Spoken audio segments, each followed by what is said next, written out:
Tu mâches peut-être un chewing-gum en ce moment même, mais as-tu déjà pensé à ce qu'il contient vraiment ? Pourquoi ils ne font pas dans la bouche ? Est-ce qu'on l'avale ? Est-ce que c'est naturel ? Aujourd'hui, on va décortiquer un produit aussi banal que mystérieux, le chewing-gum. Tu vas découvrir une recette bien plus technique qu'il n'y paraît, avec un soupçon de chimie industrielle. Le chewing-gum ne date pas d'hier. Les premières formes de gomme à mâcher remontent à l'Antiquité. Les Grecs mâchaient une résine naturelle appelée mastic, extraite d'un arbre méditerranéen.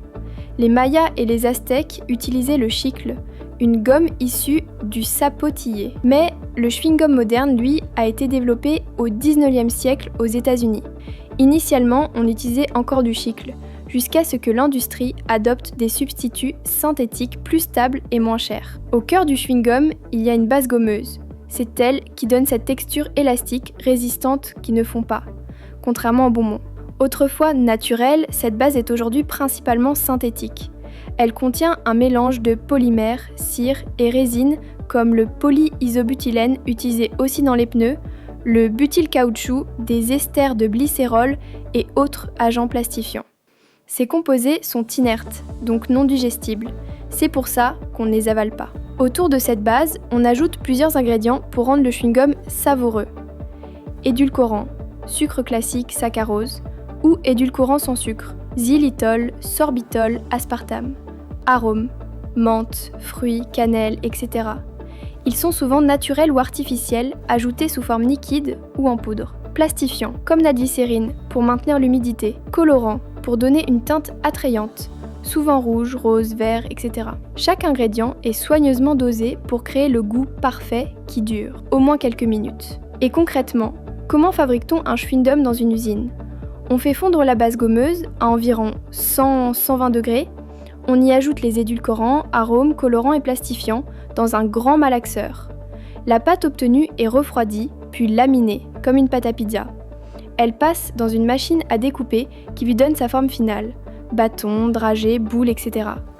Ensuite, les gommes sont enrobées si besoin, puis emballées et prêtes à partir, vers ta bouche. La structure du chewing-gum, c'est de la science des polymères. Les chaînes de polymères dans la base sont insolubles dans l'eau, donc elles ne se dissolvent pas dans ta salive. Et cette texture collante, elle vient de l'élasticité des polymères et des agents plastifiants. Mais sur certaines surfaces, chaussures, trottoirs, ça adhère à cause de l'humidité et de la pression. C'est aussi pour ça qu'il est interdit dans beaucoup d'écoles et de transports. Est-ce que le chewing-gum est dangereux ? Pas vraiment, s'il est mâché avec modération.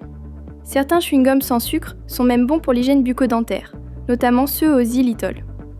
En revanche, avaler régulièrement du chewing-gum peut provoquer des troubles digestifs, car il n'est pas assimilé par l'organisme. Et côté environnement, les gommes jetées au sol mettent des années à se dégrader, car leur base plastique est non biodégradable. Le chewing-gum, c'est bien plus qu'un simple plaisir sucré.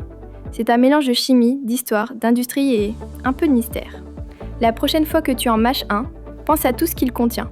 Des polymères, des arômes, des agents secrets et surtout, un vrai savoir-faire. Si cette vidéo t'a appris quelque chose, abonne-toi, like et partage. Et dis-moi en commentaire, tu préfères chewing-gum à la menthe ou goût frité ?